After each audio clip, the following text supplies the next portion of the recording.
জানিয়ে দেব সর্বশেষ আপডেট বাংলা সংবাদ। শুরুতেই শিরোনাম। আল জাজিরার অনুসন্ধান, আজিজ বেনজির ইস্যুতে ফেঁসে যাচ্ছে প্রধানমন্ত্রী, বেরিয়ে এলো চাঞ্চল্যকর তথ্য। থাকছে বিস্তারিত প্রতিবেদনে।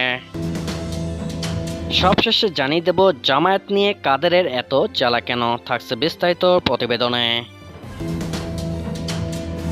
এতক্ষণ শিরোনাম শুনছিলেন, এবার বিস্তারিত। আল জাজিরার অনুসন্ধান, ওরা প্রধানমন্ত্রীর লোক। প্রধানমন্ত্রী শেখ হাসিনার সাথে সম্পর্কের খাতিরে বাংলাদেশের একটি নিরাপত্তা বাহিনীর সাথে কিভাবে অপরাধী চক্র হাতে হাত মিলিয়ে কাজ করে যাচ্ছে, এমন একটি অনুসন্ধানী প্রতিবেদন প্রকাশ করেছে আল জাজিরা। আল জাজিরার একটি অনুসন্ধানী দল তুলে এনেছে এই মাফিয়া চক্রের পিলে চমকানো সব তথ্য। আল জাজিরার তদন্তে দেখা যায়, একটি অপরাধী চক্র রাষ্ট্রীয় চুক্তি ও চাকরির পদে তদবির সহ ঘুষ আহরণের জন্য বাংলাদেশের নিরাপত্তা বাহিনীর সাথে জোট বেঁধে নানা অপরাধ সংগঠিত করে চলছে। আর এই সব কিছু নিয়ন্ত্রণ করা হচ্ছে বাংলাদেশের প্রধানমন্ত্রী শেখ হাসিনার সাথে ঘনিষ্ঠ সম্পর্কের সূত্র ধরে।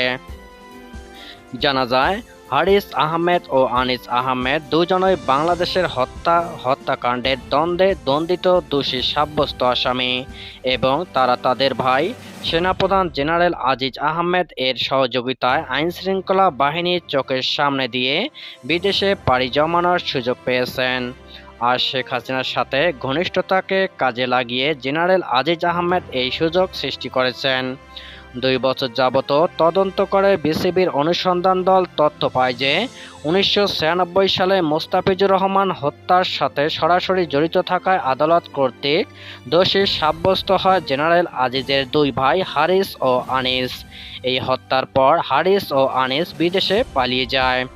বাংলাদেশ পুলিশের মোস্ট ওয়ান্টেড আসামির তালিকায় এখনও হারিস আহমেদের নাম ও ছবি রয়েছে। তিনি এখন হাঙ্গেরির বুদাপেস্টে মোহাম্মদ হাসান পরিচয় ধারণ করেছেন। জেনারেল আজিজ রাষ্ট্রীয় শক্তির অপব্যবহার করে তার ভাইকে এই নামে পাসপোর্ট তৈরির ব্যবস্থাও করে দেন। আল জাজিরা জানায়, 2019 সালের মার্চে এই মোস্ট ওয়ান্টেড হারিস ও আনিস জেনারেল আজিজের ছেলের বিবাহ অনুষ্ঠানে উপস্থিত হতে ঢাকায় উপস্থিত ছিলেন এবং সে অনুষ্ঠানে বাংলাদেশের রাষ্ট্রপতি আব্দুল হামিদ খান সহ রাষ্ট্রীয় গুরুত্বপূর্ণ ব্যক্তিবর্গ উপস্থিত ছিলেন। বাংলাদেশ থেকে পালানোর পর থেকে হারিস আহমেদ মোহাম্মদ হাসান নামে নকল পরিচয় ব্যবহার করে আসছিল।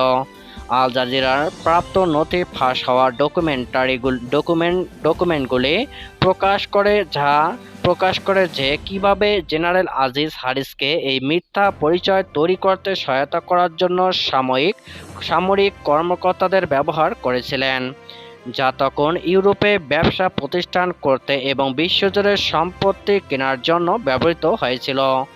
আল জাজিরা মোহাম্মদ হাসানের পাসপোর্ট তৈরি করতে ব্যবহৃত নকল ডকুমেন্টেশনও পেয়েছিল, যা পরে একজন ব্যক্তি স্বাক্ষর করেছিলেন, যা পাসপোর্ট জালিয়াতির সাথে জড়িত নেটওয়ার্কের অংশ হিসেবে প্রকাশিত হয়েছিল।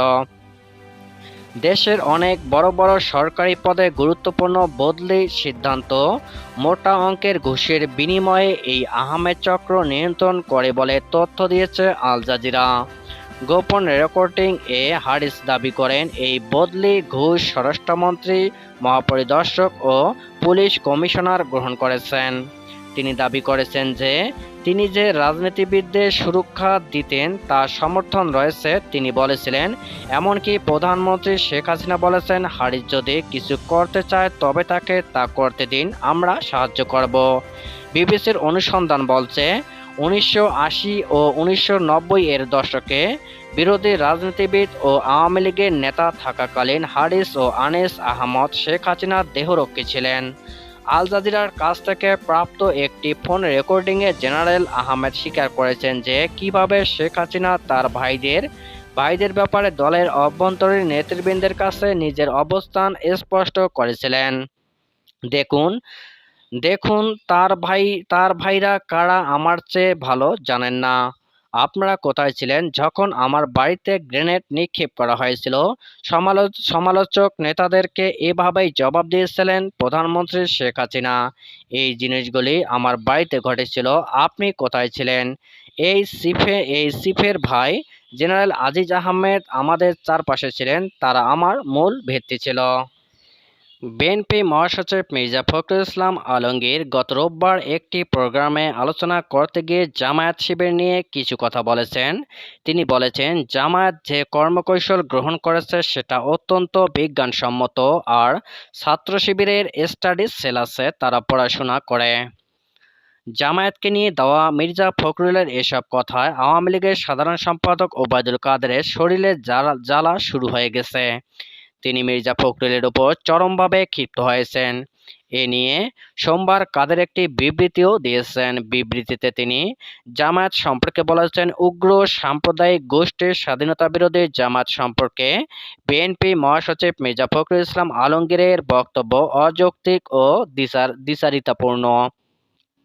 জামায়াতের রাজনীতি বাংলাদেশের মূল চেতনা, মহান মুক্তিযুদ্ধের আদর্শ ও স্বাধীনতা মূল্যবোধের পরিপন্থী। রাজনীতির এ ধারা বারবার দেশবিরোধী হিসেবে প্রমাণিত হয়েছে। একজন দেশপ্রেমিক নাগরিক কখনোই ৩০ লাখ শহীদের রক্তের আক্ষরে রচিত পবিত্র সংবিধান ও রাষ্ট্রের মৌলিক চেতনাবিরোধী এই রাজনীতিকে কোনোভাবেই স্বীকৃতি দিতে পারে না।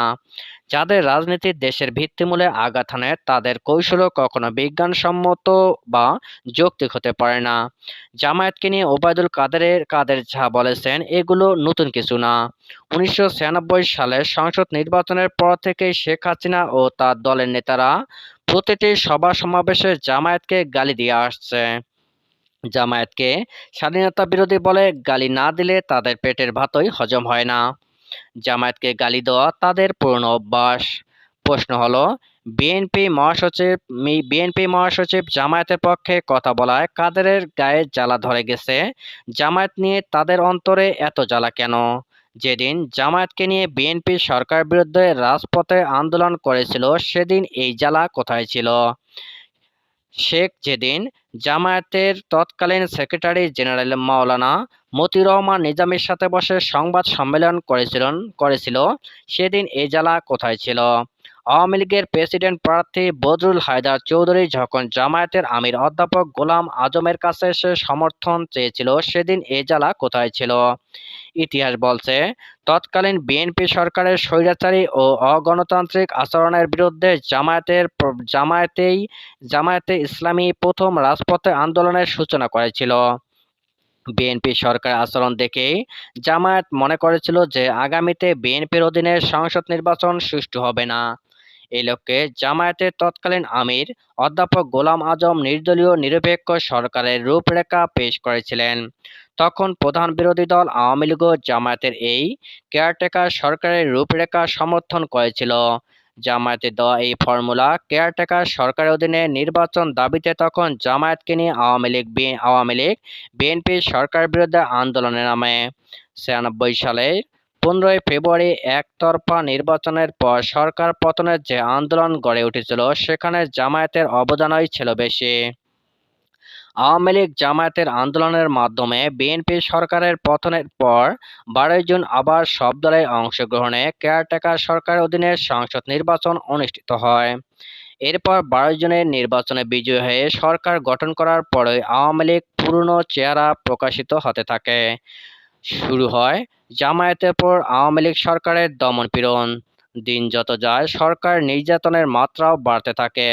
বিশেষ করে বিএনপির সঙ্গে মিলে যায় জামায়াত শেখ হাসিনার ফ্যাসিবাদের বিরুদ্ধে মাঠে নামে, তখন চরমভাবে ক্ষিপ্ত হয়ে ওঠে আওয়ামী লীগ। তারপর ২০০৯ সালের সংসদ নির্বাচনে ফখরুদ্দিন মঈনুদ্দিনের সহযোগিতায় সরকার গঠন করে আওয়ামী লীগ। ক্ষমতা গ্রহণ করেই তারা জামায়াতের বিরুদ্ধে বিতর্কিত যুদ্ধাপরাধের অভিযোগ তুলে হত্যা, ধর্ষণের কথিত অভিযোগ গ্রেপ্তার করে জামায়াতের শীর্ষ নেতাদেরকে সাজানো বিচারের মাধ্যমে একে একে জামায়াতের শীর্ষ নেতাদের ফাঁসি ঝুলিয়ে নির্মমভাবে হত্যা করে। রাজনৈতিক বিশ্লেষকরা বলেছেন, আওয়ামী লীগের সঙ্গ ত্যাগ করে বিএনপির সাথে জোট করার কারণেই তারা জামায়াতকে স্বাধীনতা বিরোধী ও যুদ্ধাপরাধী বলে। আর জামায়াতকে যদি আওয়ামী লীগের সঙ্গ ত্যাগ না করত, শেখ হাসিনার অপশাসনের বিরুদ্ধে মাঠে না নামতো, তাহলে জামায়াত নেতারাও মুক্তিযোদ্ধার সম্মান পেতেন। আর ওবায়দুল কাদেরের আসল জ্বালা হলো জামায়াত তাদেরকে ত্যাগ করে বিএনপির সাথে জোট বাঁধা।